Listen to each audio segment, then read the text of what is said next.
Bueno, bueno, hay muchas escuelas, orientaciones en psicoanálisis, y el objetivo de este seminario es decir, a ver, ¿por dónde arrancaron unos y por dónde arrancaron otros? ¿No? Ahora, reconozco mi extrema ignorancia y hay corrientes de psicoanálisis que no conozco, que conozco muy superficialmente y no me atrevería, digamos, a hacer ninguna afirmación al respecto. Lo que sí reconozco, que conozco más o menos, es la teoría freudiana o las teorías freudianas y, pues, en buena medida algo del lacaniano. Ahora, el objetivo de este seminario es decir, este va por una corriente, este va por otra. ¿Por qué razones? Porque el marco conceptual categorial de Freud es uno y el marco conceptual categorial de Lacan es otro. Esto obedece a circunstancias históricas, pero también de la evolución de la misma problemática del psicoanálisis. Es decir, Freud fue planteando cosas, hoy espero que veamos, ¿no? Pegan a un niño, donde hace una serie de conceptos. Me parece un texto, hola, me parece un texto fundamental que habría que leerlo con mucho detalle porque Freud mismo está mostrando sus propias vacilaciones, ¿no? O sea, me voy por un lado, me voy por el otro, ¿cuál? No puedo decir definitivamente nada a este respecto. Eh, Bien, bueno. Ahora, el punto de partida, yo quería unirlos, pero pues es mejor ver uno por uno, ¿no? Entonces estamos viendo Freud y el psicoanálisis en general que plantea. Entonces les había mencionado la sesión pasada que el psicoanálisis enfrenta dos problemáticas generales, culturales, que son la sexualidad y la muerte, ¿no? Eso creo que estábamos ahí. Y que tiene algo que decir distinto a lo que se dice, digamos, en la religión, en la antropología, en la sexología, en las ciencias físicas, etc. El psicoanálisis plantea algo distinto. Bueno, cuando Freud enfrenta el gran asunto de la sexualidad, bueno, pues dice, a ver, la sexualidad existe, ¿no? Es algo que existe. Ahora, ¿existe solo en lo humano? No. La sexualidad es realmente un componente de los organismos más o menos desarrollados, ¿no? Y tiene que ver entonces con qué. Bueno, a ver. Hay una diferencia de sexos. Entonces dice, bueno, esta cosa se reparte en dos. Hembras, machos, por un lado, pero en el terreno humano es hombres y mujeres. ¿Es lo mismo? No. Ahora, hay quien dice que sí, ¿no? Quien dice, claro, por supuesto. ¿Qué es una mujercita? Pues es una hembra, ¿no?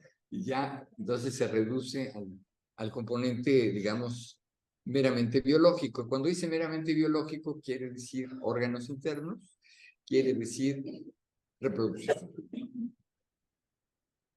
Históricamente, la iglesia, las iglesias en general, establecieron que la sexualidad tenía una única función, que es la reproducción, ¿no? Y entonces queda la frase, aquella que se repite tantas veces, ¿cuántos hijos? Los que Dios me quiera dar. O sea, viene de Dios, ¿no? Viene de afuera. Bueno, la sexualidad la va estudiando Freud en aspectos que la sexología, que la psicología, que la biología no estudian. A ver, si quiero señalar esto, no quiere decir que Freud desconozca o el psicoanálisis en general desconozca todo lo que tiene que ver con la sexualidad desde el punto de vista biológico o desde el punto de vista anatómico. No. Lo que sucede es que para la vida psíquica, o sea, nuestra vida anímica, otras son las circunstancias o las situaciones como se vive la sexualidad. No sé si esto... Digo, les planteé el problema, vamos a ver cómo se resuelve, pero esto es lo que plantea el psicoanálisis, ¿no? O sea, para la vida psíquica. Y cuando dice vida psíquica, pues es un montón de cosas.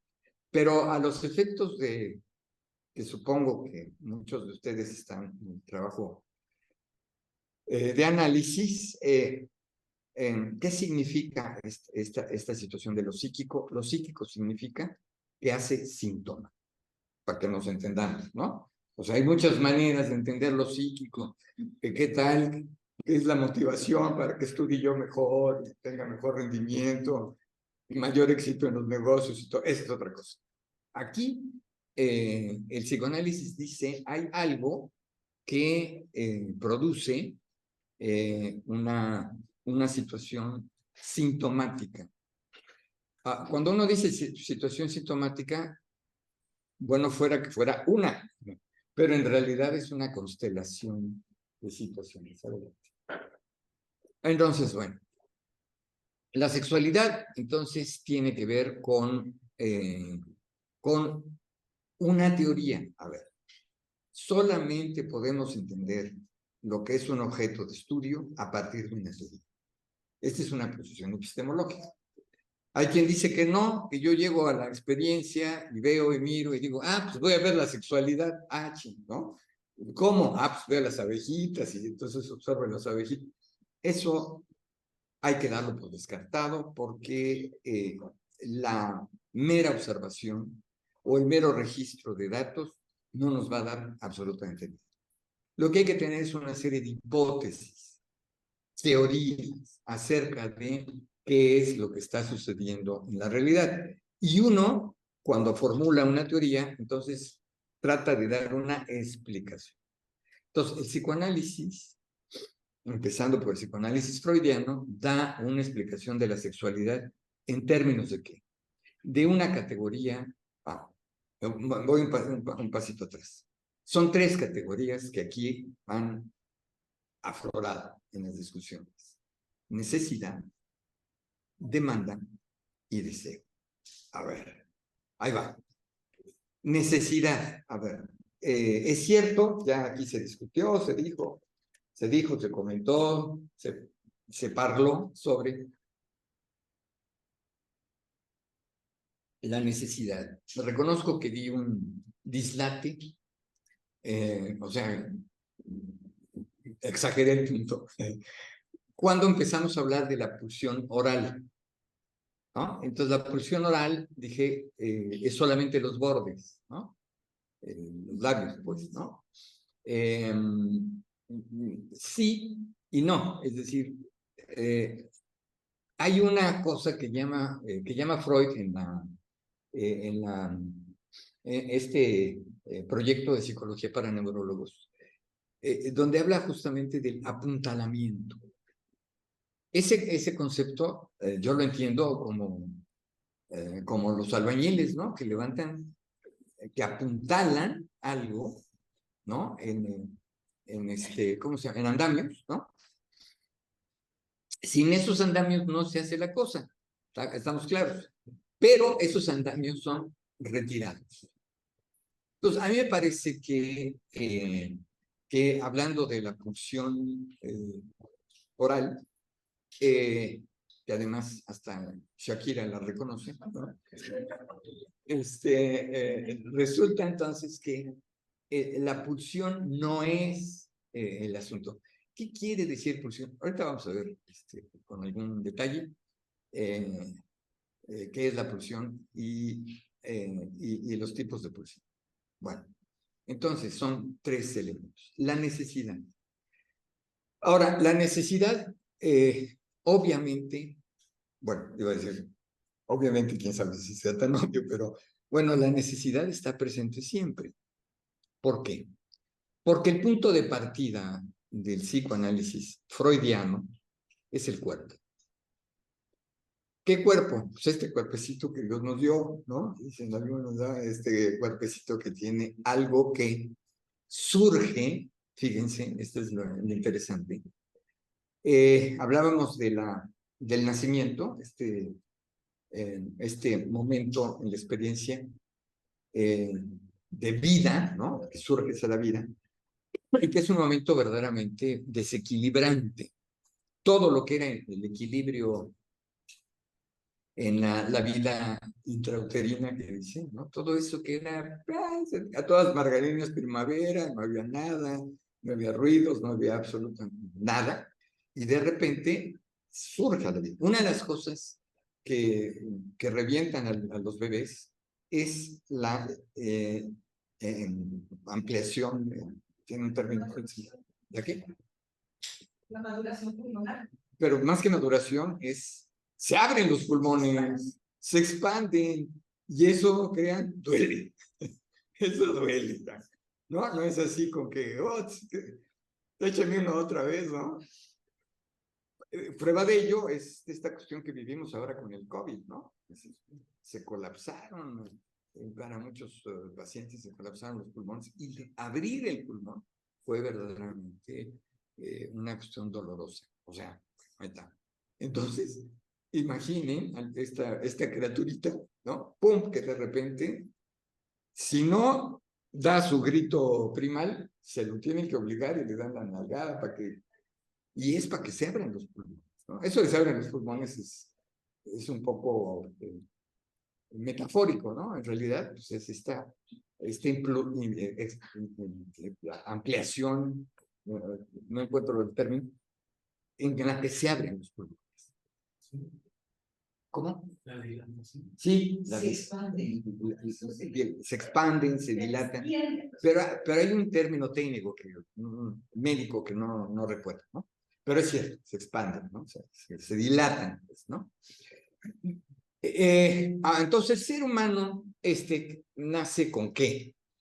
Bueno, nace con una programación genética, es decir, hay una serie de características genéticas con las cuales nacemos, y esas características genéticas están dadas por esta rueda de la fortuna que es los genes, ¿no? Entonces, ¿cómo se apuntan los genes? Pues al azar, ¿no? Al azar, ¿no? Ya ven, de repente nace un morenito en la familia y dicen, ¿achi? ¿De dónde? Como que ¿quién generó esto, no? Bueno, pues porque, ¿no? En las historias genéticas hay por ahí alguno de color fuerte, ¿no? Entonces dicen, frente a los güeros está uno de color fuerte, y entonces, ahí surge. Esto es genético. Digo, también hay otras excepciones, porque ya sabemos que hay otras explicaciones posibles. ¿Cómo? ¿Sí, di qué? No digo, en las cuales no vamos a profundizar. Sí, no, ya sabemos, pero no profundizar. Bueno, entonces, hay un pool genético, o sea, un conjunto de cosas que lleva una carga genética definida. Esa carga genética es, por un lado, de la especie, o sea, traemos los genes, la programación genética de la especie humana. ¿Cuáles son? Bueno, la posibilidad de la visión estereoscópica, la posibilidad del desplazamiento bípedo, en fin, una serie de cosas. ¿Y la del lenguaje parece? No, el lenguaje no es una disposición genética, sino los órganos. Ahorita vamos al asunto, porque tiene que ver con la pulsión.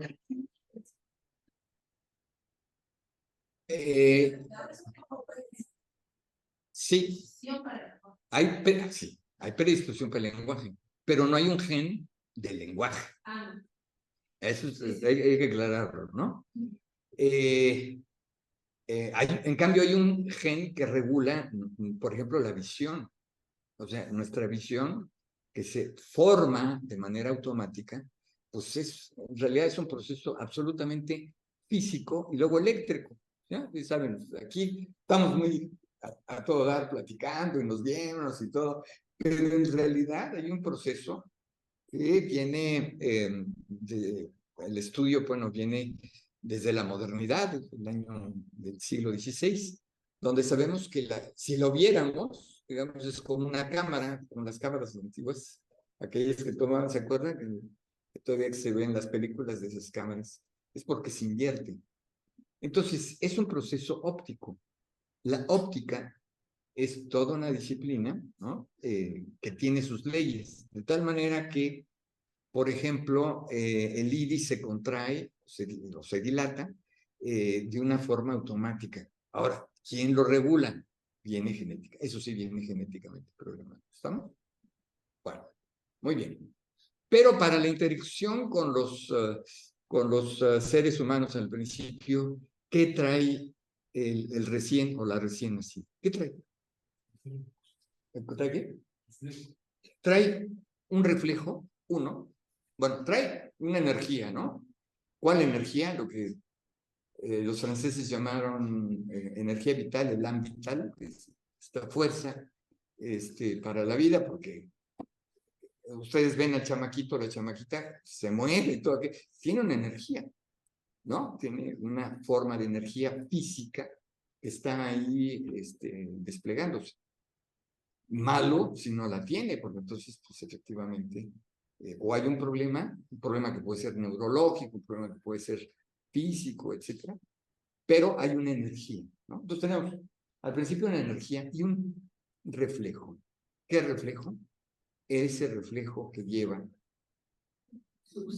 para la succión. ¿Ok? ¿Y qué más? Nada más. Nada más. ¿No? Ese reflejo innato es un reflejo innato. Hay una diferencia entre innato y congénito, ¿no? Innato es lo que está antes del nacimiento. Y lo congénito, lo que se da junto con el nacimiento, ¿no?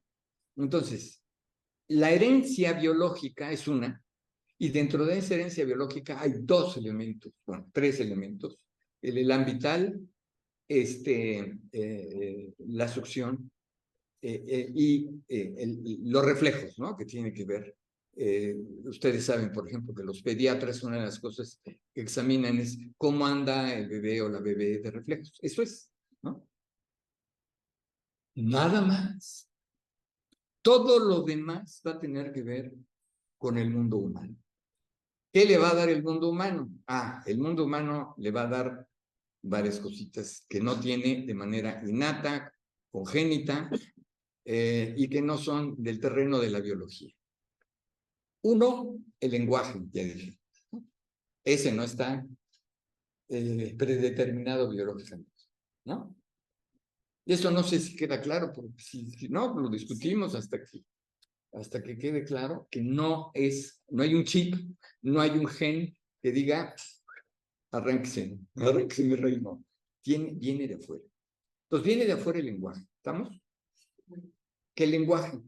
Pues el lenguaje inicial que llamamos justamente la lengua materna. ¿Sí?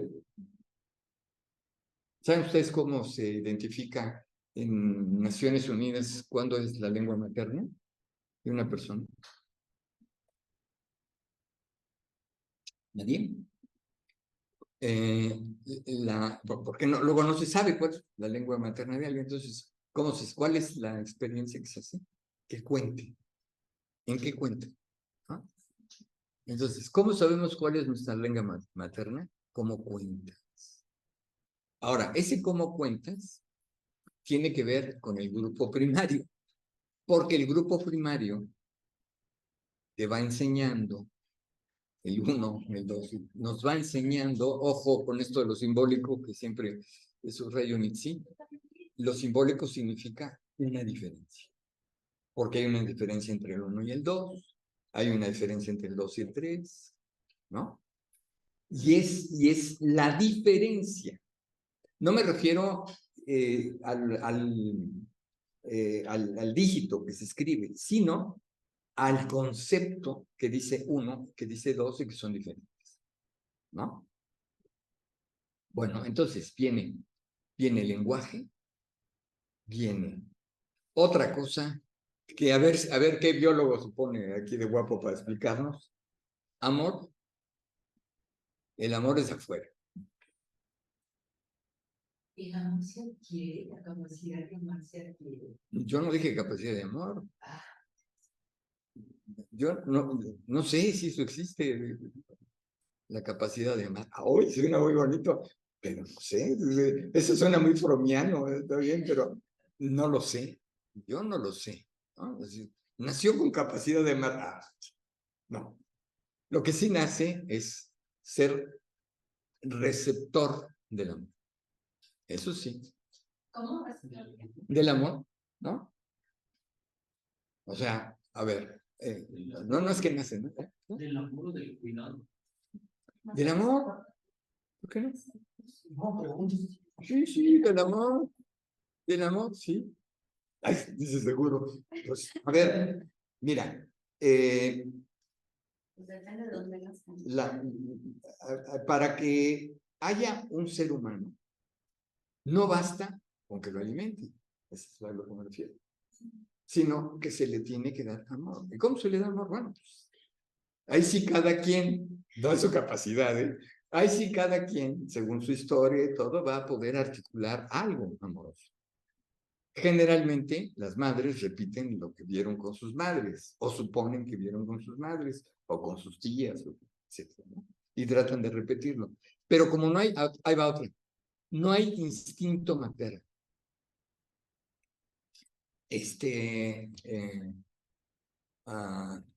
Muchos paidólogos hablan de esta cuestión, de lo del instinto materno, pero no pueden precisar qué es eso, ¿no? Ustedes seguramente habrán visto en películas, ¿cómo se llama? Series donde aparecen la changuita sacándole las pulgas al changuito. Es una manifestación de amor, ¿no? El amor, primero, es intangible, ¿no? O sea, o sí se ve el amor. Llega y dice, se te ve el amor. No, hombre, se te ven otras cosas, el amor no se te ve, ¿no?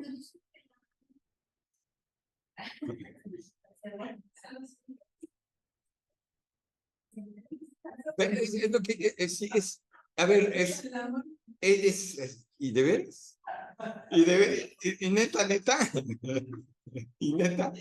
Entonces, si no hay instinto, la señora en cuestión tiene que ver cómo se las arregla, ¿no? Y por eso hay quienes, antes de que nazca su primogénito, empiezan a leer un montón de textos ahí, cómo ser una buena madre, ojalá que lean a Winnicott, ¿no? Que la capacidad de identificarse con su bebé Por eso, pero son capacidades. Pero otra vez, son capacidades.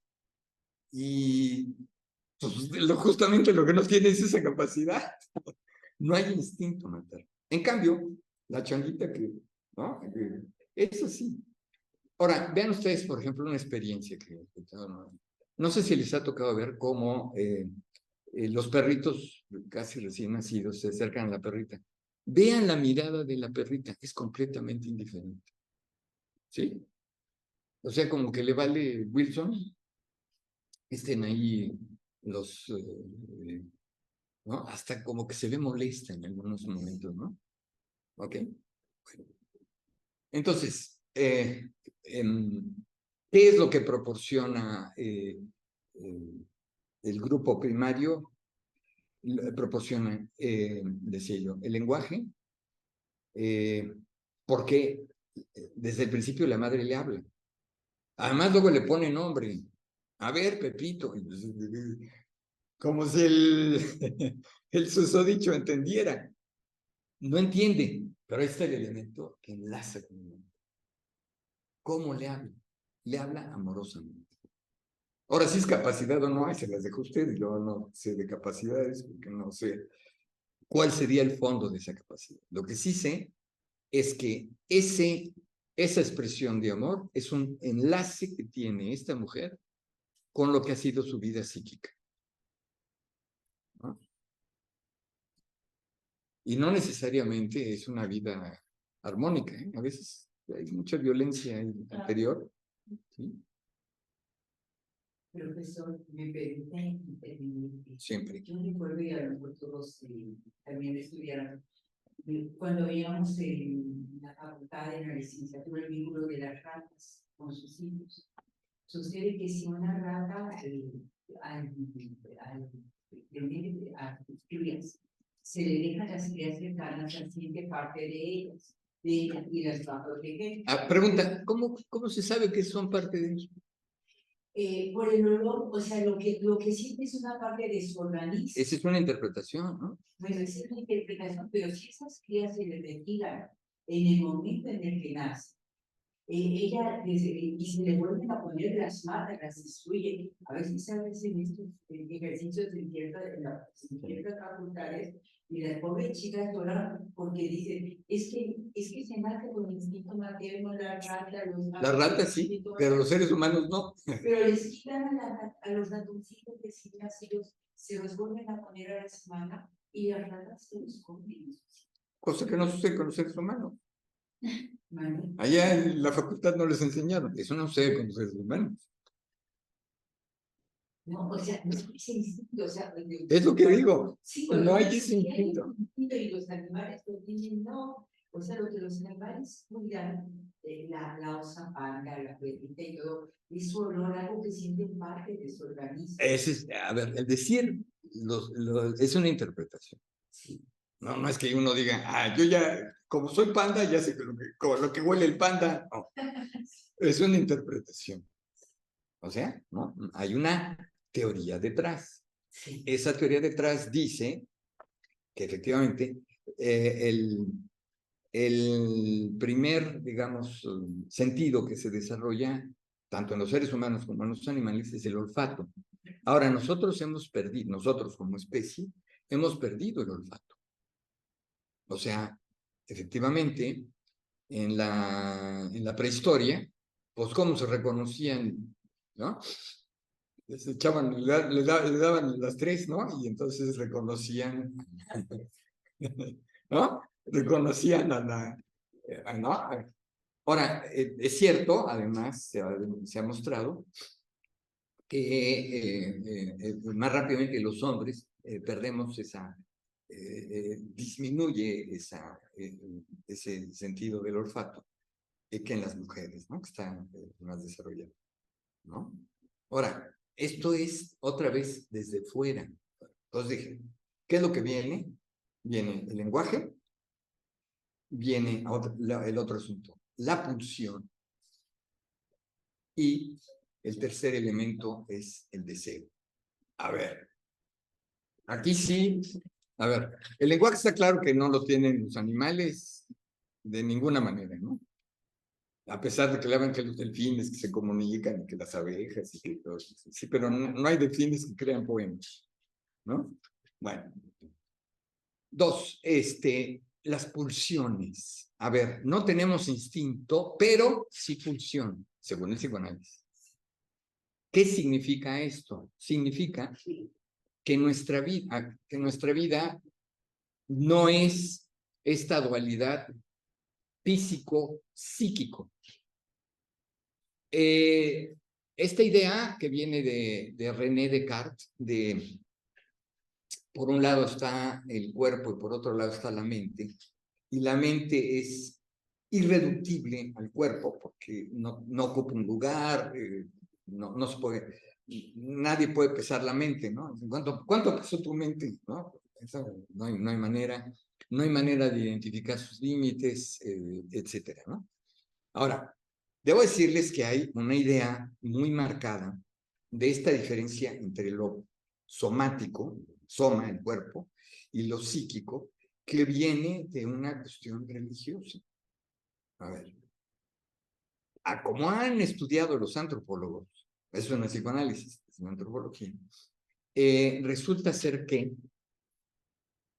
en las primeras organizaciones más remotas, primeras organizaciones humanas, pues entonces se ha descubierto que las colectividades ponían en algún lugar central de donde vivían un cráneo.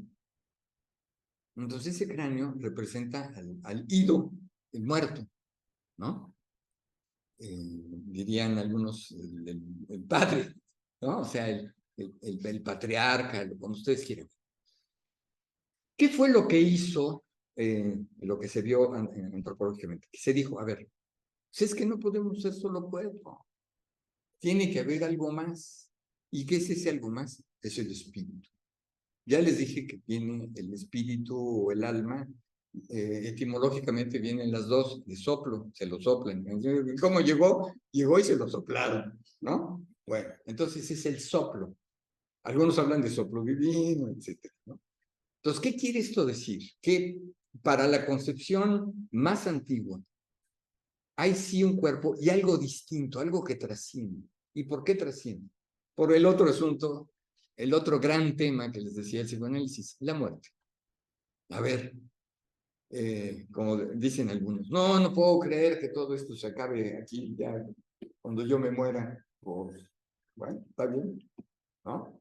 Entonces, ¿qué hacen las tradiciones religiosas? Inventan el concepto de alma.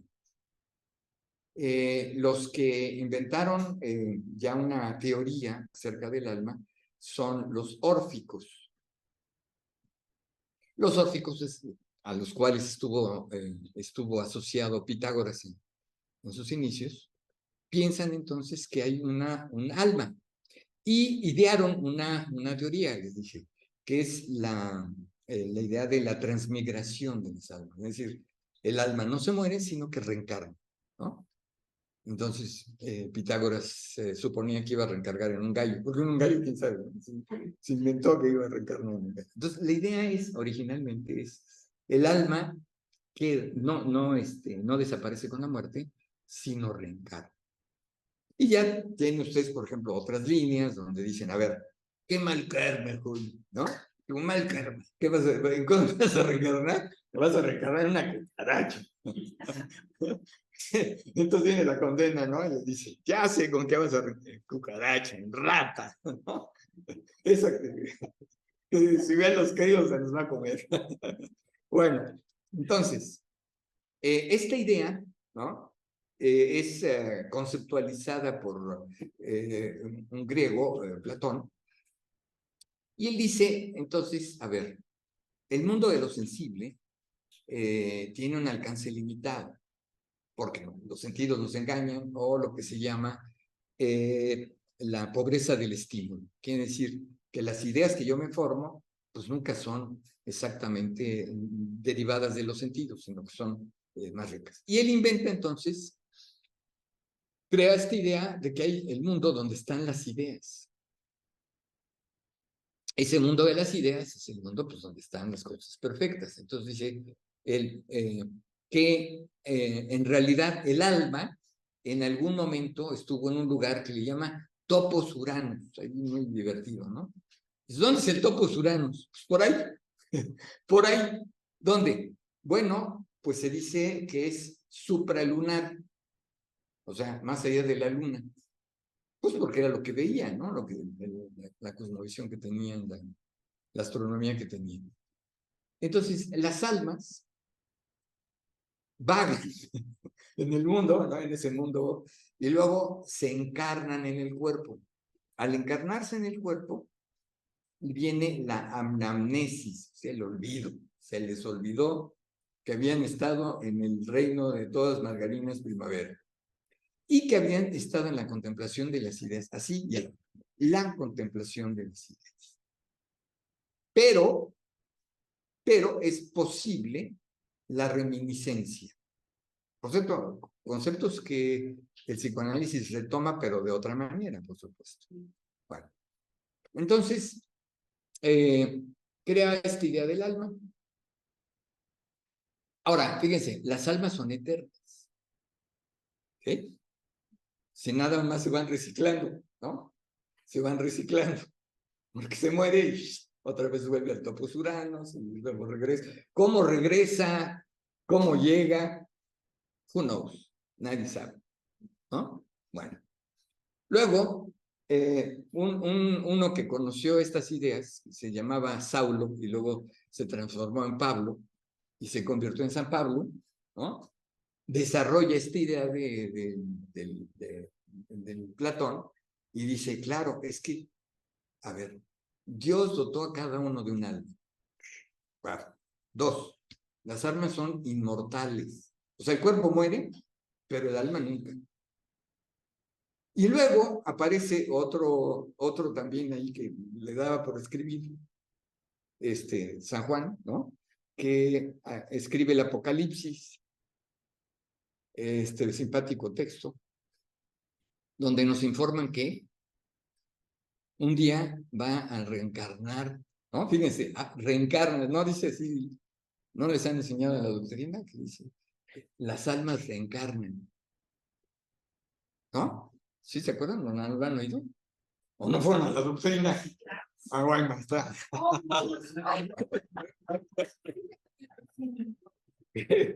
¿No? Bueno, los judíos tienen otra concepción, pero va por ahí el asunto. Bueno, la cuestión es la siguiente, fíjense.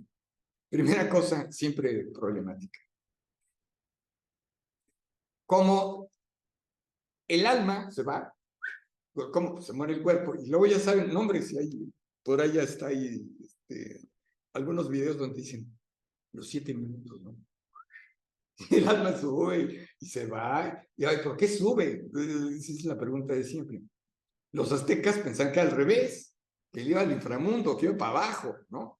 Esto va para arriba. ¿Por qué? Pues porque les gustó el cielo. ¿Por qué el cielo? Pues porque ve el cielo donde termina, en ningún lado, ¿no? Es infinito, es ilimitado, está bonito. Te levantas cada mañana y dices, yo soy luz, y todas esas cosas, ¿no? Ahí está. Entonces, el alma sube, muy bien. Y llega a un lugar, porque también se inventaron lugares. Primero era el cielo y el infierno. Por cierto, esa categorización la hace Dante Alighieri, en la Divina Comedia. Ahí es donde aparece todo este asunto de que, pues, ¿cómo es el infierno? No, pues ahí van. ¿Y dónde van los suicidas? Son los más gachos, ya saben, se queman ahí horriblemente, ¿no? Etcétera, ¿no? Y se crea toda esta mitología, o se reproduce la mitología, no sabemos bien, ¿no? Si Dante lo que hizo es reproducir las ideas que ya estaban, ¿no? Las creencias que ya estaban. O sea. Bueno, pero entonces la idea es la siguiente. El alma se separa del cuerpo. Primer asunto, ¿cómo es que se separan? ¿No? Es lo que te digo, no es observable. Entonces es establecer una teoría de que el alma sube. Ok, el alma sube. Sube, muy bien. ¿A dónde va? Bueno, la Iglesia Católica inventó un punto intermedio. ¿Se acuerdan, no? El purgatorio, donde van a purgar. Pero purga, también cuando te tomas una purga es lo mismo. Purga es purificarte, ¿no? ¿Cómo te purificas? No está claro, ¿no? No está claro. Es un invento como del siglo XII o XIII, ¿no? Cuando la iglesia se empieza a consolidar y dice, vengan unos dineritos. ¿Por qué? Porque, ¿cómo se purifica el alma? ¿Sí saben? Pues los rezos de los dolientes, o sea, los familiares, pero sobre todo con una cosa que se compra y se vende, las indulgencias. ¿Va? Ahí va. Ahí va, un dinerito, le echo un dinerito a la iglesia y eso va a purificar, o sea, le va a quitar ¿qué? Los pecados. ¿Qué pecados? Pues todo el mundo tiene pecados, pues, por definición tiene que purificarse. ¿Quién lo purifica? El otro, ¿no? Nosotros, es decir, no el alma, sino nosotros. Bueno, entonces, no alcanza, a veces no alcanza, ¿no? Dices, ójole, aquí metiste muy pocos bonos, ¿no? Te rezaron poquito, ¿no? Pues entonces va al infierno. El infierno es esta concepción muy problemática de poder decir, ¿no? Sartre a puerta cerrada dice, ¿qué es el infierno? El infierno son nosotros. ¿Por qué? Porque la iglesia y el dogma no te dice dónde está el infierno. ¿O sí? Tú dices el inframundo. No, eso no dice la iglesia en ningún lado. ¿Sí? ¿Verdad que eso no lo dijeron en la doctrina? No. Eso lo dice el Dante, ¿no? Y vive ahí y dice, ok. Pero la doctrina no lo dice. Entonces, ¿dónde queda el infierno? Pues quién sabe. Por eso es admisible la posición de Sartre, ¿no? Que dice, el infierno son los otros. Y neta. ¿No? Bueno, ok. Pero entonces viene otro proceso que no se explica, que es, ¿cómo van a reencarnar? Entonces, a ver, si era niño, reencarna como niño. ¿A qué edad va a reencarnar? No, pues yo quiero reencarnar ahí cuando tenía 20 años. ¿No? Ahora,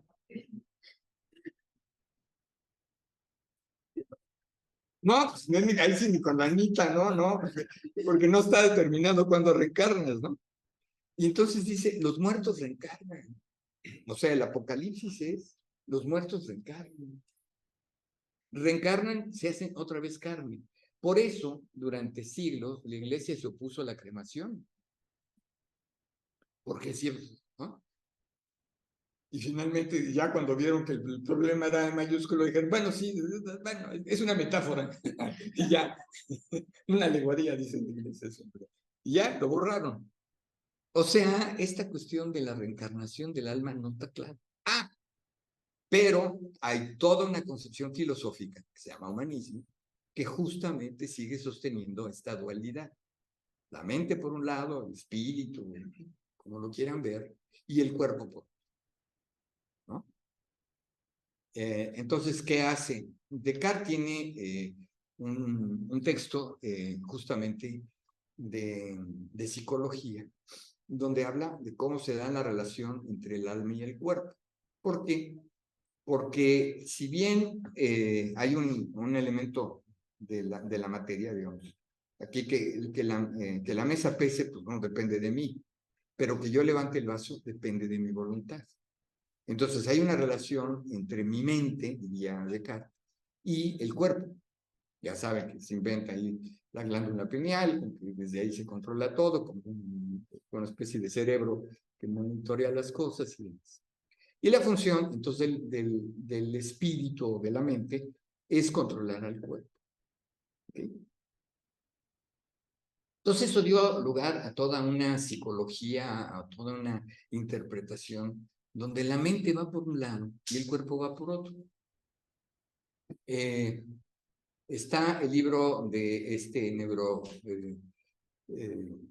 biólogo Damasio, que les recomiendo, que se llama El error de Descartes. Es un librito ahí donde señala que eso del dualismo es científicamente insostenible.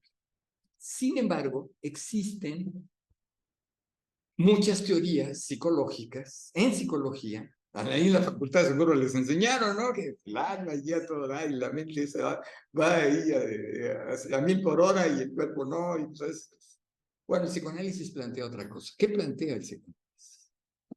Plantea justamente que si no tenemos instinto, lo que tenemos es en realidad pulsión. Órale. ¿No? A ver, un dibujito. Uy, ¿cómo puedo escribir? ¿Quién sabe? Ah, y no sé. Bueno, está yo. Entonces, bueno, ¿recuerda la primera tópica? La primera tópica es, digamos, como un edificio. Bueno, no sé. En la interpretación de los sueños está vertical, ¿no? Trabajo que pones para que nos entendamos. A ver, entonces aquí está un segmento, una parte que se llama inconsciente, ¿te acuerdas? ¿Sí? Luego, aquí hay una cosa que se llama la barrera de censura, que es una barrera así como flexible, pero no tanto, porque hay cosas del inconsciente que pasan a la otra, al otro subsistema. Llama sistema, en la segunda tópica les voy a llamar instancias, pero aquí se llaman todavía este sistema. Aquí está el preconsciente. ¿Sí? Y aquí está la consciente. ¿Sí se acuerdan? Bueno, Ahora, lo que no está propiamente descrito son las otras partes. ¿Cuáles son las otras partes? Porque lo habla de movilidad y todo aquello. A ver, aquí está el cuerpo. ¿Sí? Y aquí está, vamos a decir, lo externo, en realidad externo. ¿Sí? Entonces el punto es este. ¿De dónde se genera esta cosa ahí que llamamos inconsciente? ¿De dónde se genera? Por una exigencia de trabajo, le llama Freud, ¿no? Una exigencia de trabajo. Quiere decir, el cuerpo te pide algo. Bueno, ¿qué te pide el cuerpo? Sepa, muchas cosas. Volvemos luego a la pulsión oral para ejemplificar. El cuerpo pide algo. ¿Qué pide? Es una exigencia de trabajo. Fíjense, no solamente el bonito término, sino ¿qué quiere decir? O sea, no es el cuerpo ya, ¿no? Es decir, vaya a hacer pipí y se acabó. No, es una exigencia de trabajo. Quiere decir de transformación. ¿Se entiende? Entonces, a ver, lo primero que hay aquí, que hay que entender, es que Freud lo que nos va a indicar es que la pulsión que recorre todo esto, la pulsión, es algo que tiene que ver entre lo somático y lo psíquico. Es interesante. Por través de interpretación humanista, es decir, claro, por un lado está el alma, o sea, por ahí va la mente, etcétera, etcétera, controlar el cuerpo. No, no es eso.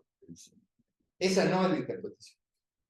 La interpretación de Freud es que lo que pida este cuerpo no sirve de nada si no tiene una representación. Y va a llamar dos tipos de representación. ¿Por qué representación? Pues porque no le gustó la idea de idea. Lo utiliza esta noción, según yo he podido investigar, pero quién sabe, lo utiliza de John Stuart Mill. Una de las cosas que le pidió a su maestro es que hiciera la traducción de la lógica de John Stuart Mill, y ahí justamente Mill plantea que nuestro conocimiento, no tenemos un conocimiento directo de las cosas, sino a través de representaciones, ¿no? O sea, reconoce que era un periodista muy chido, John Stuart Mill, reconoce que nuestro comercio con los objetos, pues, es el principio ahí, pero el objeto nunca penetra, ¿no? Nunca llega el objeto al conocimiento. Ya lo decía el viejo Aristóteles. Si tengo este objeto, no penetra, no entra. ¿Qué es lo que entra? Una representación, imagen, etc. Pero bueno, en esa onda anda Don Sigmund. Y entonces dice que es el trabajo, la exigencia de trabajo es que el inconsciente genere una representación. ¿Qué tipo de representación se acuerdan? No, es son de otros señores. Se llama representación. Qué mental, te digo, siguen invadidos solamente, hombre. Bueno, por eso insisto en estas cosas. Y por eso es este seminario, porque lo disfrutamos, ¿no? Bueno, entonces, el cuerpo pide, hay una exigencia de trabajo, que haya una representación cosa. ¿Okay? Ahora, esa representación cosa tiene una serie de características que estábamos viendo, que definen la pulsión, de tal manera que lo que aquí ocurre es una segunda transformación. Aquí viene una representación.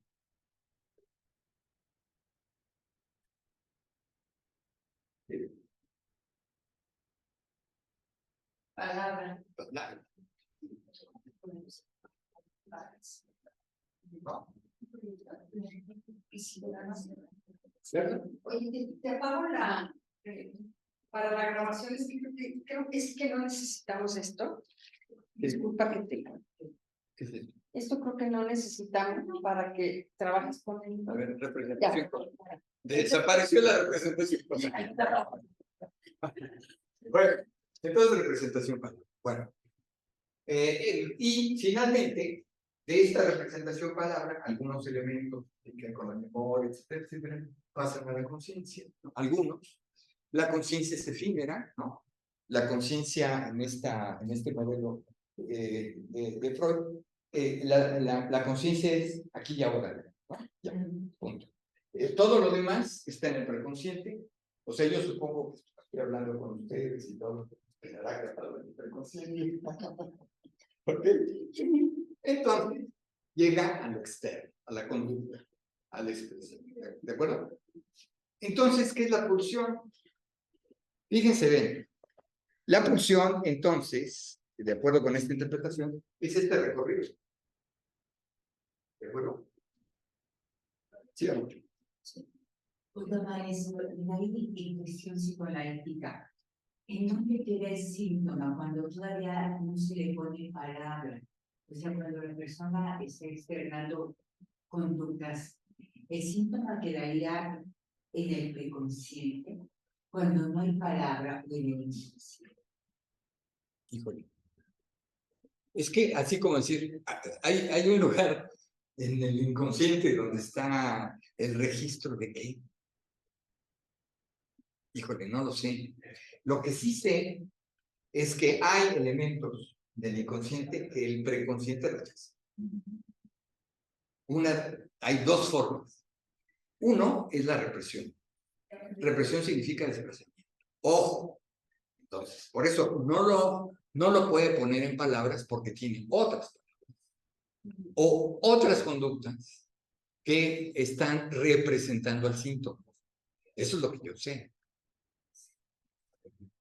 ¿No? No es tan así, no es tan evidente el asunto, ¿no? Pero el síntoma, digamos, puede tener problemas con la palabra sí porque está reprimido. Y reprimido significa, no, esto no. Hay cosas en el inconsciente que nunca van a aflorar. Nunca. Y qué bueno que no afloran, porque si no, aquello se vuelve, ¿no? Un sueño. ¿Cómo? Aquello se vuelve un sueño. No, es que hay cosas aquí terribles. Aquí está el asesinato de los hermanos. ¿Te imaginas? Aquí está el incesto. ¿No? Aquí está la devoración, hay un montón de cosas horribles. Es el lado oscuro. ¿A qué? Pues sí, pero no debe salir todo eso.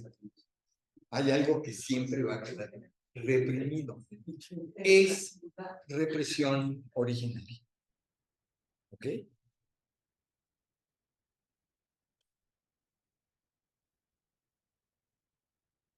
Bueno, entonces, a ver, todos tenemos el cuerpo sí, pero no como tal, ¿no? Sino una exigencia de trabajo. Un término que me parece iluminador. Bueno, supongo yo, iluminador. Para entender de qué se trata. No es lo que el cuerpo pide, sino lo que el cuerpo puede procesar en lo inconsciente, una representación cosa, y luego la representación en términos. ¿Con qué se trabaja en psicoanálisis? Con la representación palabra que algunas van a ser lo inconsciente. Bueno. Entonces decía, ¿qué tenemos los seres humanos respecto de la sociedad en la que vivimos? Entonces decía, el lenguaje, con toda la gama de cosas, y vuelvo sobre eso más adelante. Tenemos pulsiones. Las pulsiones, si ustedes recuerdan esto, este es un modelo. Es un modelo que obedece a las ciencias de la época que Freud conoció. Uno es la física. ¿Qué dice la física? La física establece el principio de conservación de la materia, que también es el principio de conservación de la energía. La materia no se crea, ni se destruye, solo se transforma. Entonces, en el aparato psíquico, nada se pierde. ¿No? Nada se pierde. Hay una energía. Una energía que llama energía libidinal. ¿Qué es esa energía libidinal? Es, digamos, de la energía original que tenía el niño al nacer, hay otra energía libidinal. ¿Cuándo surge esa energía libidinal? Cuando es erotizada. Y tiene que ser erotizado, no es una cuestión de que, no, pues yo ya estudié psicoanálisis y no voy a erotizar a mi bebé. No, tiene usted que erotizarlo porque ese es el contacto humano. Es el desarrollo del órgano más grande que tenemos, hasta los de las estéticas te lo dicen, ¿no? ¿Cuál es el órgano más grande? La piel. ¿Okay? Entonces, la piel queda erotizada. ¿Cómo erotizada? ¿No? Dice, ¿qué le pasa? ¿Cómo cambia en eso? Pues es eso, porque el eros es el amor, y el amor tiene, por eso es lo que yo sostengo, que sigue siendo una cuestión amorosa. El trato entre la madre y el bebé es un trato en términos de amor. ¿No? Y ahí, una de las raíces de lo del complejo de Edipo, complejo de castración, etcétera, que son ustedes, pero tienen que ver con esto. Entonces, la pulsión es el vehículo a través del cual fluye esa energía que se llama energía libidinal. Y la energía libidinal, ¿qué es? Sexo y psíquico. ¿De acuerdo? Bueno. Vas a exponer lo de... Sí. Entonces, antes de detenernos y que hacemos un break y todo esto, nada más recuerden ustedes, pulsión es un concepto complejo. Sí, la tercera es la tercera. Todavía no llego, ya no. Nada más termino con ¿qué tiene la pulsión? Freud desglosa el concepto de pulsión en 4 elementos. Ahí los están visto. Uno es la fuente. ¿Qué son? Son las erogenas.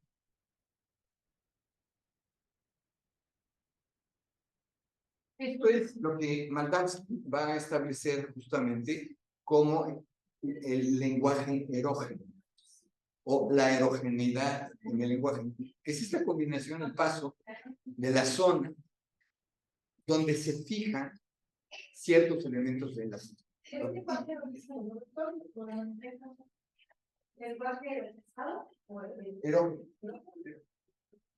Le llama la categoría son erogeneidades. Sí.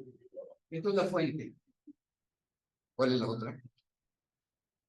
Una fuerza en la mente. Lo que se llama el empuje. Bueno, hay varias traducciones. ¿Qué significa esta cuestión de la perentoriedad? ¿Qué es la perentoriedad? Ya. Ya. ¿No? Ya. El empuje, la fuente, y la cosa más interesante, este es el objeto.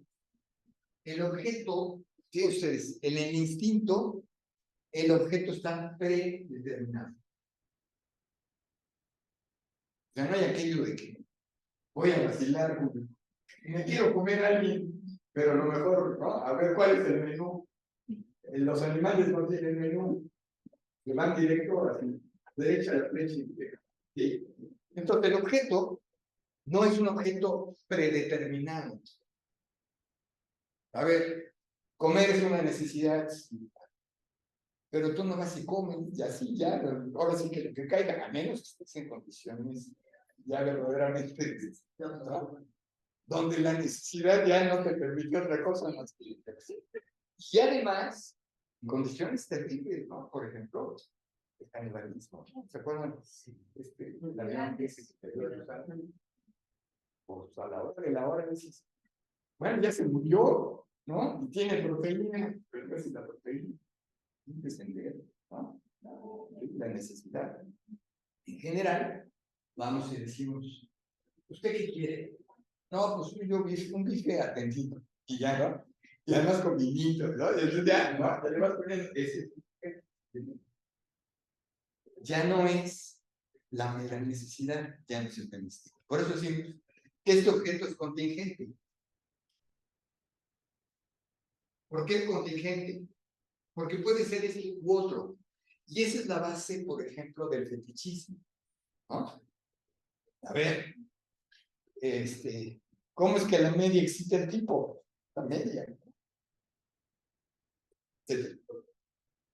Esto tiene que ver con algo que Lacan va a llamar el objeto.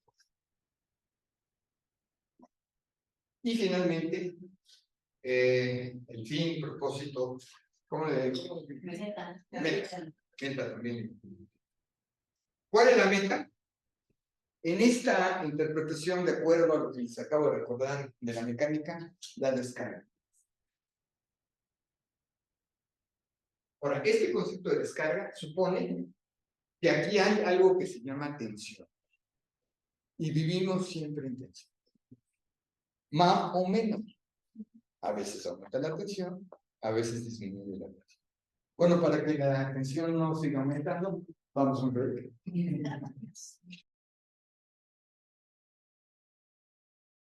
Es un texto muy complejo. Sí, es complejo. Se atraviesan muchas líneas, digamos, ¿no? Es un texto de 1919 y, o sea, previo a la segunda tópica. ¿Qué encara ahí Freud? Freud encara esta, digamos, esta suerte de constancia que encuentra, o repetición que encuentra, en diferentes pacientes que hablan, en el curso de un análisis, hablan de que pegan a un niño. La expresión pegan a un niño. O sea, a ver, en términos de lo que yo quiero trabajar aquí con ustedes es cómo lo inconsciente,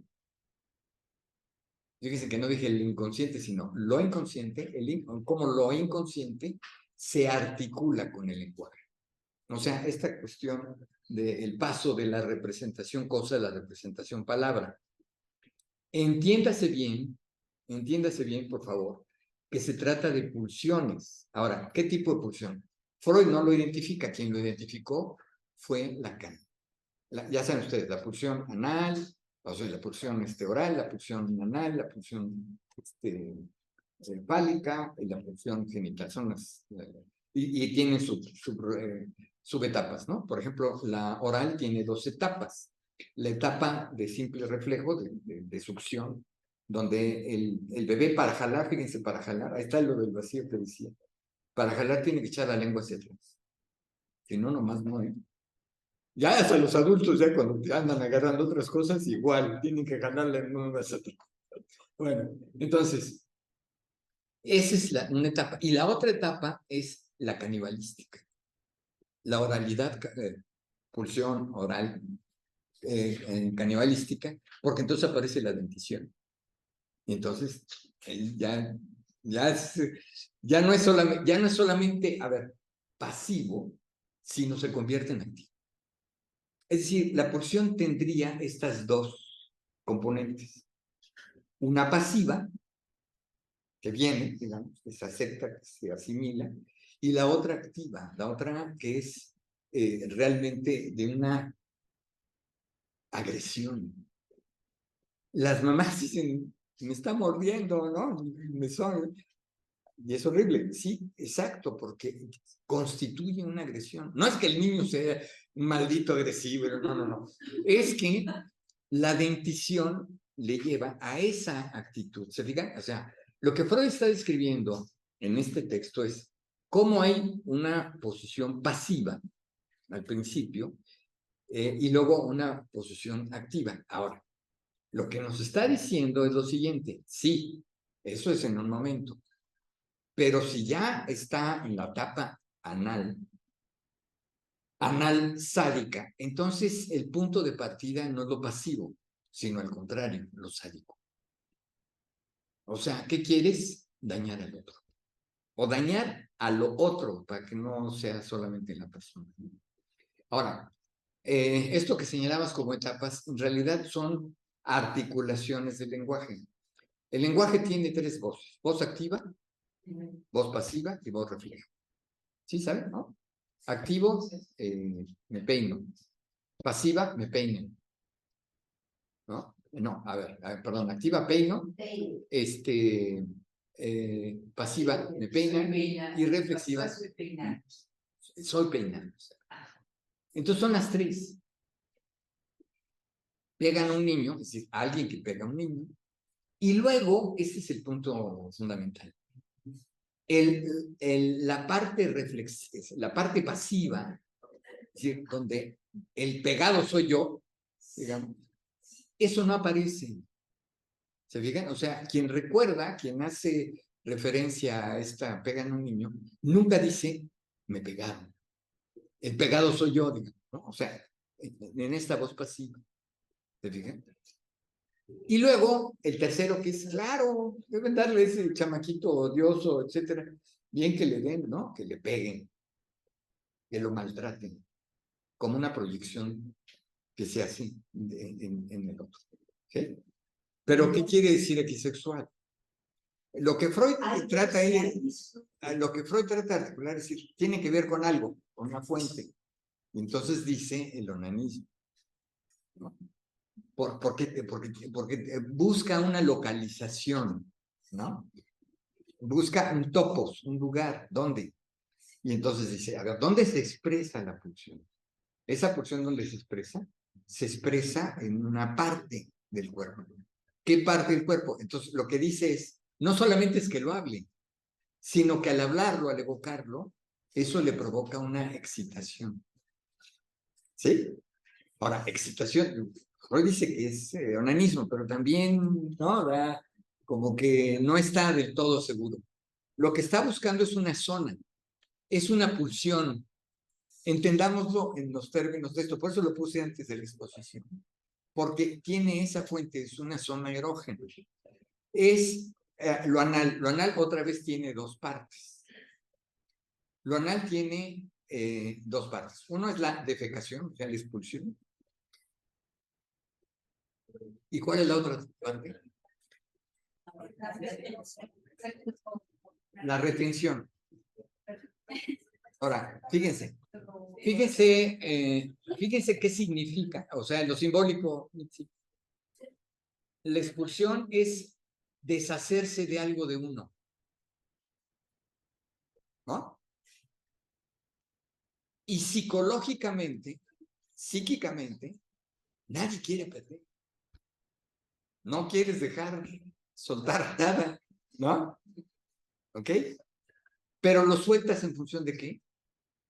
De la demanda del otro.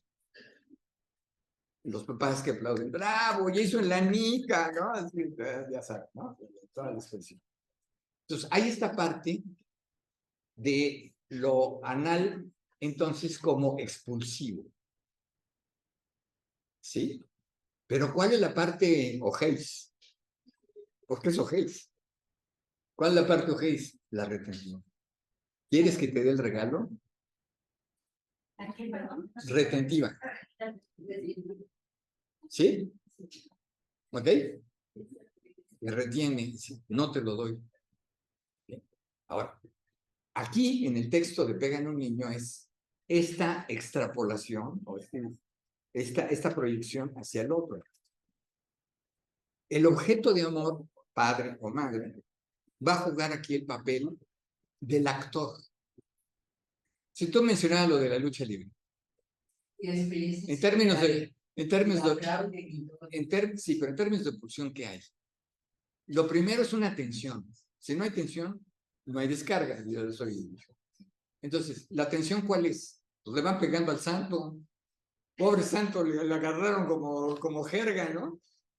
Hay una tensión, ¿te fijas? Le van a dar durísimo y le pegan a uno, ¿te fijan? ¿Cuál es la descarga?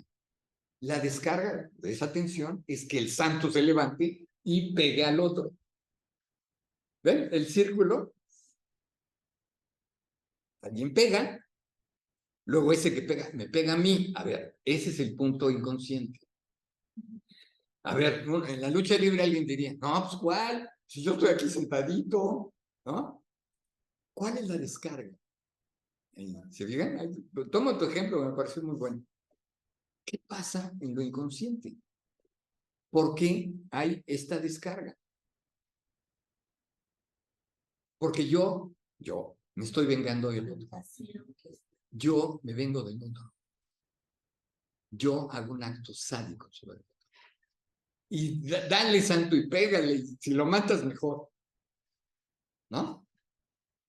Entonces tú vas a ver un thriller en Netflix o en el cine, en la sala cinematográfica.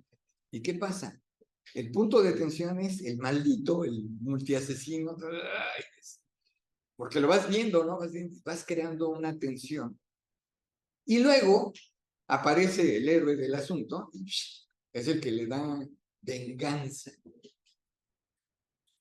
¿Se acuerdan de la película, no? Con B de venganza. Es esto.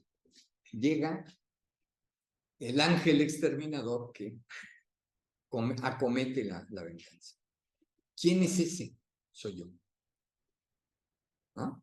Soy yo en la figura del otro, o sea, el padre y luego la madre, ¿no? Según se vea, pero queda como inconsciente. ¿En qué lo vemos? Ah, qué bueno, ya se mataron al maldito. Hay un sentido asesino, homicida, ¿no? Es lo que hay ahí en la lucha libre. Incluso yo he visto que le gritan, mátalo, ¿no? Y si se agarran a sillazos más, aplauden con más fuerza. Porque eso aumenta la tensión y viene la descarga. El problema es si no hay tal descarga, ¿no? Que eso es un poco lo que plantea Freud en este texto. A ver.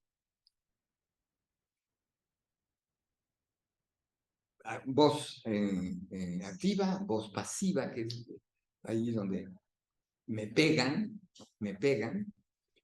es decir, mi identificación con el santo, el enmascarado de plata, es a partir de que yo soy como él, o yo soy él. Entonces viene esta cuestión, digamos, lo que se dice la humillación. Esa es la parte masoquista. ¿Sí? Entonces, apechugo, asumo que me deben pegar, ¿no? Me deben humillar. ¿Por qué? Y lo que dice Freud en este texto es porque se atraviesa la culpa. Y es ahí donde lo relaciona otra vez con la pulsión. Porque la culpa aparece por algún tipo de goce. ¿Cuál fue el goce? El goce de fregarse al otro. A ver, son los hermanos. Muy bien. ¿Por qué este hermanito le dan todos los privilegios? A mí no, yo que soy el de en medio. Qué gachos.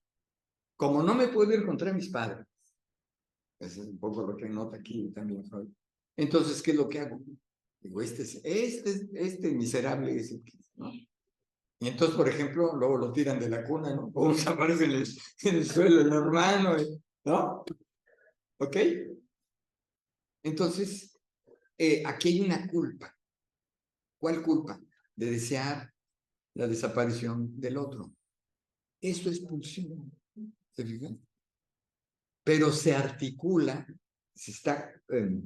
eso es lo que creo que es el gran elemento del texto, que no puede ser independiente del lenguaje. Porque de otra manera no sabríamos. Yo me puedo imaginar miles de cosas y todo, ¿no? Entonces, quería volver sobre una parte del texto de Maldavsky.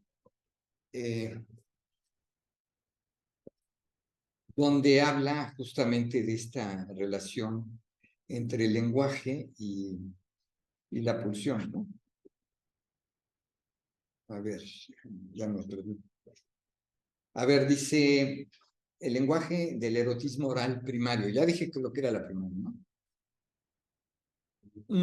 Dice, cabe comenzar por la pregunta acerca de la especificidad de la erogeneidad oral primaria, centrada en el goce de la succión. Ya dije, ¿no? Así, viene el lengüito para atrás, ¿no?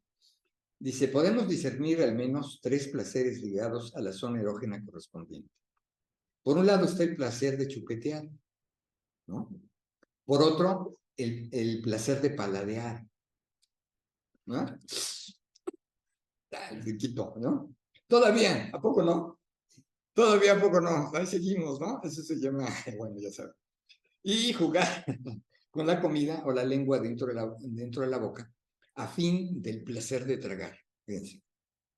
Para el psicoanálisis, no para los otros, pero tragar es también un placer, ¿sí? Porque otra vez es una descarga, ¿sí? Dice, es posible que entre los componentes voluptuosos, en principio prevalezca el placer por tragar. De hecho, Freud, en 1931, sostuvo que el mamar pasivo es anterior al activo. ¿No? Pues es un poco lo que les decía yo, ¿no? De esto tenemos testimonio en los adictos a la comida, los anoréxicos y los bulímicos. Ah, ¿verdad? De ahí hay una cuestión muy interesante. O sea, la bulimia, la anorexia, son una cuestión de placer, no de displacer, como generalmente se piensa. En ellos se advierte el carácter pasivo de deglutir, sea porque la garganta queda clausurada, ¿no? Fíjense que para hablar, ¿qué pasa para hablar? Pues no puedo estar al mismo tiempo hablando y tragando. Si trago, no hablo. Si ¿no? Claro, no se puede chiflar como el no. Eso es. En términos psicoanalíticos, en términos de pulsión. No, es que no son universales, ¿no? ¿O no? Pero y no eran los universales.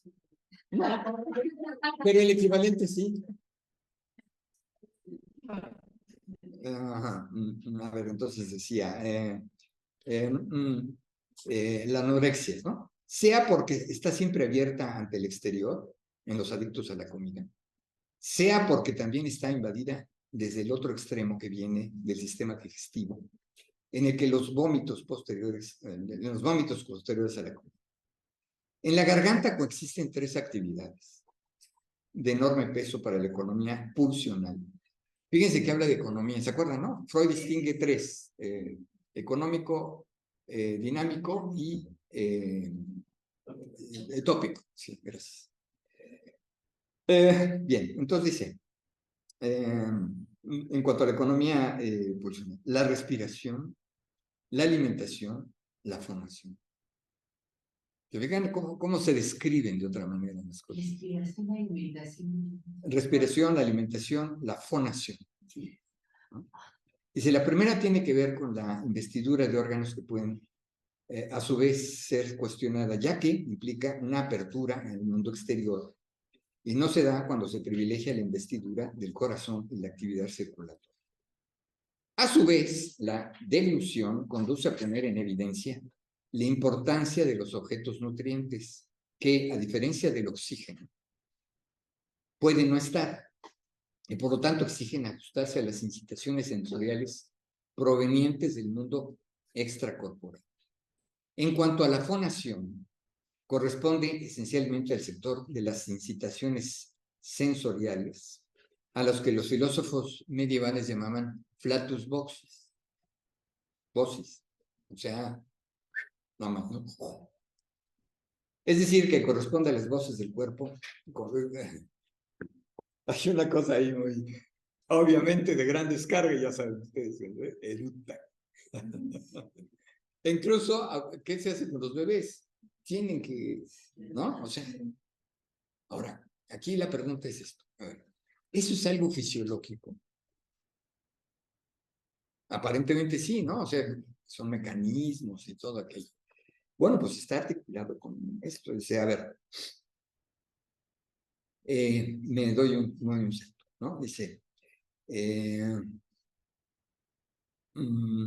y bueno, habla del tabaquismo en un caso, pero dice, esta observación conduce a prestar atención a la importancia de las incitaciones sensoriales intracorporales, como es el dolor, equilibrio, represión, las características kinestésicas o sinestésicos de movimiento, inclusive algunas otras como el olfato, las gustativas, las táctiles, que tienen un carácter mixto, ya que son internas y externas. Saborear la propia bilis, por ejemplo. Es posible que a veces prevalezca la primera fuente incitante sobre la segunda. Bueno, también la vista se combina. Déjenme ver por qué. También yo. Estoy leyendo en la página 114 de Lenguajes del Erotismo, que por ahí vi que lo tiene, ¿no? Y dice, a ver, este mundo sensorial tomado como intracorporal, perdón, aunque a veces sea aportado por estímulos exógenos, es el complemento del estado de cosas inherentes a la economía pulsional, en la cual se da una oscilación entre el modo de procesamiento de la erogeneidad intrasomática, es decir, el criterio de alteración interna, y el propio de las pulsaciones abiertas de manera específica. A ver, pero me parece lo que quería leer está más adelante. Está relacionado con la percepción, ¿no? La alucinación extensiva. Porque va por etapas, ¿no? Va viendo todo esto, ¿no? Y tiene que ver con otro elemento que son las defensas, ¿no? Toda defensa, dice, normal o patógena, suele tener dos momentos: desinvestidura y contrainvestidura. Investir algo es un término interesante en español. Investir es poner vestido, ¿no? O sea, recubrir.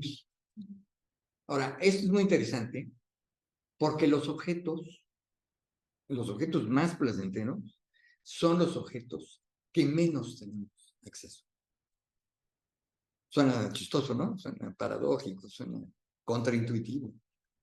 Nomás piensen en lo que es el sentir la piel del amado o de la amada. ¿A poco se entra en posesión del cuerpo o de la piel del otro? Uno dice que sí, claro, ya sabes, somos muy dados a la fantasía, pero ese cuerpo nunca va a ser tuyo. ¿O no? O algunos dicen, no, pues cómo no, ese cuerpecito ya fue mío. ¿No?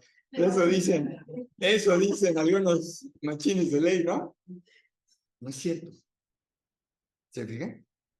No hay un objeto de placer, de descarga, que nos apropiemos fuera de, entonces, un conjunto de representaciones.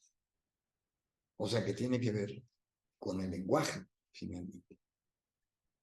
Entonces, desinvestidura y contrainvestidura. Dice, ese es el investimiento. El desinvestimiento es, lo retiro, ¿no? Dice, el primero constituye el movimiento de alejamiento de aquello, con lo cual el yo está en conflicto. El segundo complementa el proceso de colocar un sustituto acorde a la defensa en reemplazo de lo que se ha dejado de lado. Esto me parece muy interesante, es decir, siempre hay una contrainvestidura, es decir, ay, mejor lo retiro porque esto me está causando algún dolor, conflicto, y tiene que ver con ese círculo de la perversión que acabamos de ver en Pegan un niño. Hay una desinvestidura, ¿cierto? Y luego una contrainvestidura, que es decir, no lo voy a aceptar. Pero Maldavsky lo describe así, ¿no? La desinvestidura del mundo sensible, decepcionante, corresponde al momento de la desestimación. La desestimación es una forma de defensa, ¿no? mientras que la alucinación placentera ya tiene el valor de una contrainvestida. Es decir, ¿con qué lo reemplazo?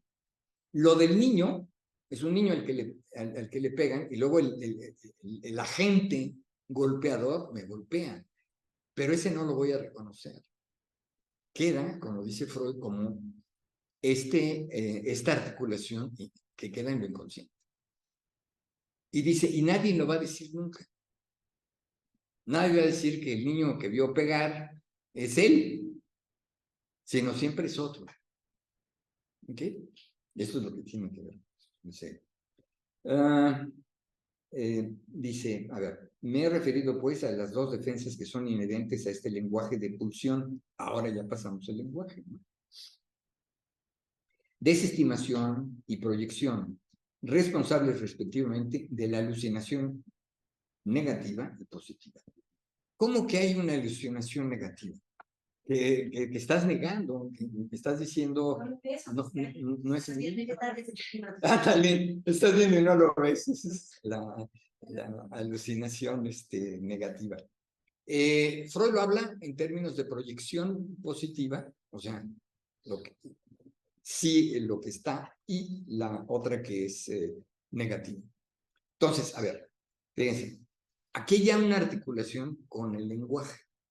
¿Qué lenguaje? Con una cosa que estudió Freud ya hacia el final de su vida y que continuó su hija, Ana Freud, las defensas. O sea, ¿de qué se defiende alguien? Luego Lacan va a criticar esto, creo que con razón, pero en fin, ¿de qué se defiende? De acuerdo con lo que venimos viendo, ¿la defensa de qué? ¿Defenderse de qué? Es justamente la paradoja, la contradicción. ¿De qué nos defendemos? De lo mismo que queremos. O sea, fíjense, ahí está el tercer punto que les señalaba. Lenguaje, pulsión, deseo. Entonces, ¿qué hacemos? Nos defendemos del deseo. ¿Cómo? ¿Cómo va a ser eso? ¿No?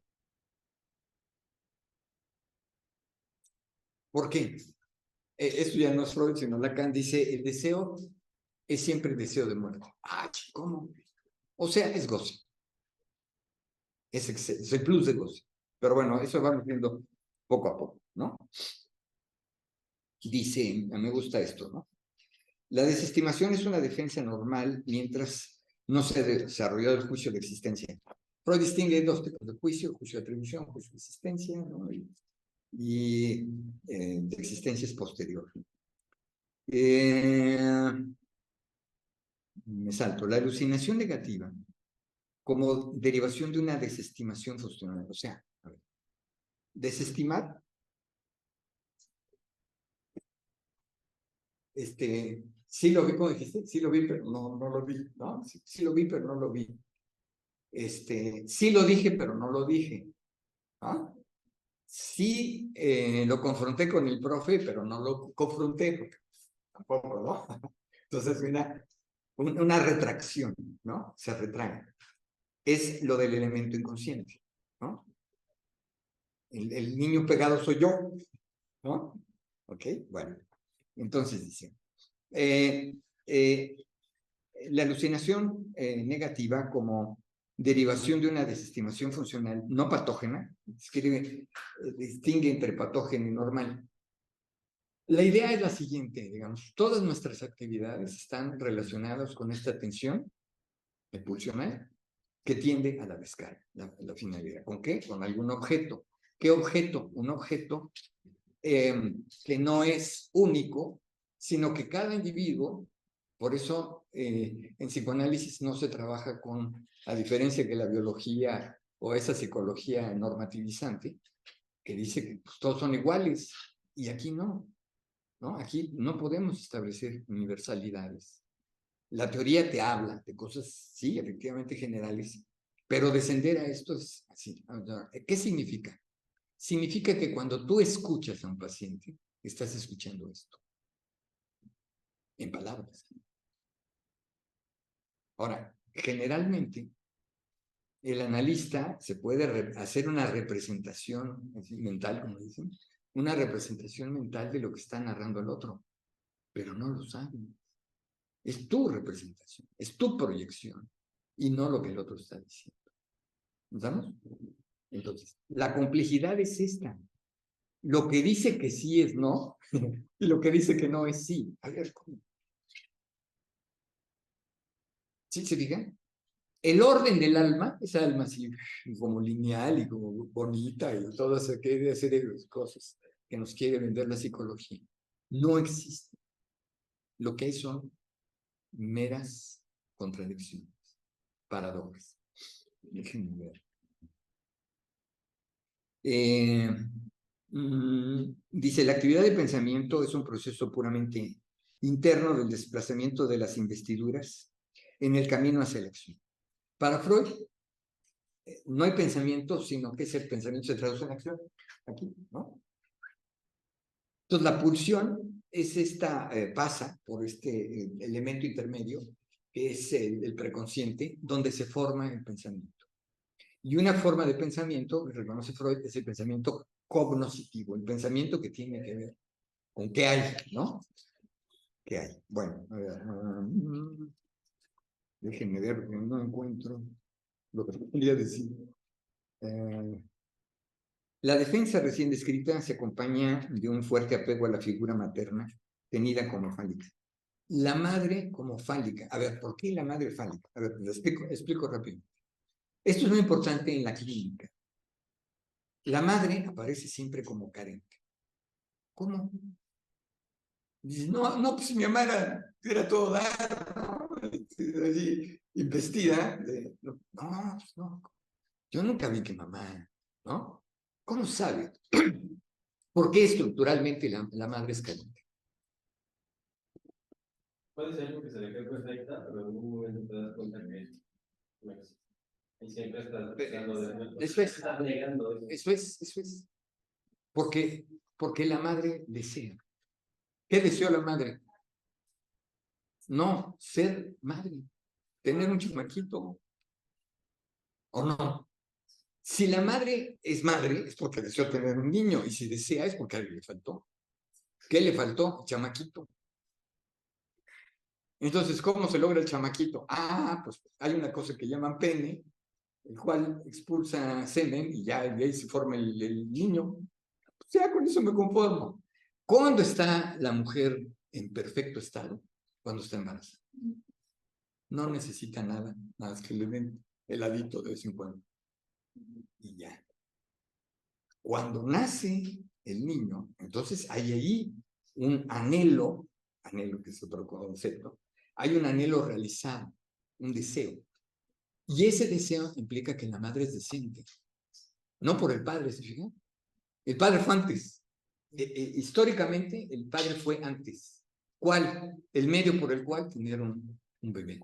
¿Se fijan? Y así dicen, no, pues el chorizo para la comida y nada más, ¿no? Lo que importa es la comida, ¿no? ¿Sí se entiende? ¿No? Y curioso porque Freud hace una ecuación un poco extraña. Dice, a ver,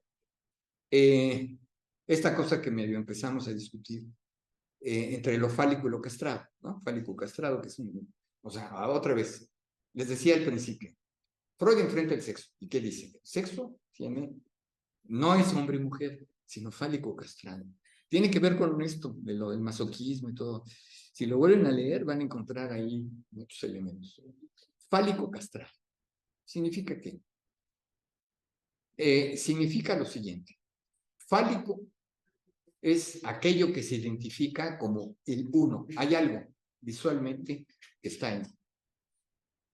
Porque además el pene tiene tumescencia, ¿no? Y de tumescencia. La bronca siempre es la de tumescencia, ¿no?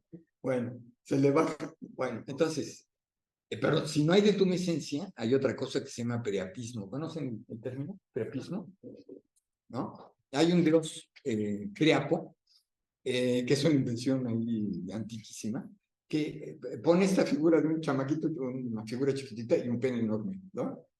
Ese es el priapismo. El priapismo se convierte en una enfermedad terrible. O sea, no se le baja nunca. Incluso hay necesidad de una cirugía. Desde los mochan. O sea que no tiene ninguna ventaja. Al contrario, ¿sí? ¿Se entiende? Bueno, entonces fálico castrado. ¿Qué significa? Bueno, entonces, fálico, para quien ocupa la posición masculina, tiene que ver entonces lo fálico con aquello que representa la angustia de castración. ¿Cuál es esa angustia de castración? Que se lo corten. Ahora, ese que se lo corten es, como dice ahí sí Lacan, es una castración simbólica. Pierdes tu lugar de uno, pierdes tu lugar de macho. ¿Me fijan? Ahora, ¿de qué pasa en la posición femenina? En la posición femenina, pues hay un organillo que se llama clítoris, pero ese no crece. Digo, hay quien le da ahí duro y dale, pero crece poquito, ¿no? Bueno, es el único órgano de todo este órgano, gran órgano que es la piel, que tiene solo una función, el placer. Es un hallazgo que tienen las mujeres y que nunca será accesible a los hombres. Por eso es el otro placer, el otro, ¿no? Bueno, ¿qué es lo que pasa? Entonces dice, a ver, esta es una de las cosas más discutibles en la teoría de Freud, que lo que buscaría imaginariamente la mujer es el crecimiento de ese clítoris. No lo va a tener. Entonces le llamó la envidia del pene. Lo puso en inglés como para tratar de matizarlo y todo. Pero, a ver, si lo entendiéramos literalmente, sería una estupidez. ¿Ok? Hay que entenderlo simbólicamente. ¿Qué representa eso? ¿Qué representa la posibilidad de tener el poder? Suponiendo que el poder venga del falo, ¿se entiende? Suponiéndolo, porque si no se supone eso, vale queso. ¿Y qué es ese poder? El poder de dirigir, el poder de manejar, el poder ¿no? de llevar adelante las pulsiones. Digamos. Y entonces hace esta ecuación, Freud, que es muy extraña. Pene, niño. ¿Cómo que niño? El niño está en sustitución del pene. ¿Pene qué? Pene que no tuvo la niña con el papá, pero que se sustituye con el niño.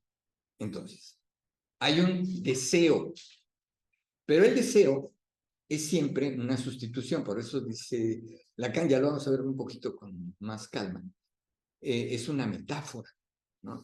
Perdón, es metonimia, o sea, es sustitución de uno que representa algo distinto. ¿Qué es eso que representa algo distinto? Entonces, el bebé, en esta suerte de mitología inconsciente, lo que representa es esa completud. Entonces, mamá se va a sentir completa si tiene un niño. Pero ¿qué pasa con que el niño? Pues el niño va a ser independiente. El niño, además, demanda cosas. Insisto, a ver, otra vez. La demanda es impuesta por la madre y luego esa demanda se revierte, ¿no? Entonces, la madre entiende, o dice que entiende, la demanda del hijo porque es la demanda de ella. ¿Entiende? La pulsión rodea al objeto. Fíjense, aquí Freud es así como directita, ¿no? Acá está el sujeto y aquí está el objeto. ¿Sí? Entonces, lo que dice Freud es que el sujeto va al objeto. Lo que dice Lacan es, siga del sujeto, pero rodea. Y vuelve al sujeto. Entonces, según Lacan dice, a ver, no puedo decir, te amo, ¿no? Como diciendo, el sujeto al objeto, no. Dice, me amo en ti, me amo en ti, ¿no? Porque si llegaras al objeto de tu deseo, ahí se acabó. Se acaba la metonimia, se acaba la sustitución, etc. Y lo que te decía antes, para que el objeto pueda ser sustituido, debe ser destituido. ¿Cómo destituido? El objeto que fue de mi deseo, una vez que lo tengo, está el ser tener, Una vez que lo tengo, tengo que destituirlo para que otro lo reemplace. Nunca lo es. Entonces, esto hace que las relaciones amorosas sean realmente complicadas. Pero no lo divulguen mucho, porque si no, se crean aquí otras mitologías. Bueno, seguimos. Gracias.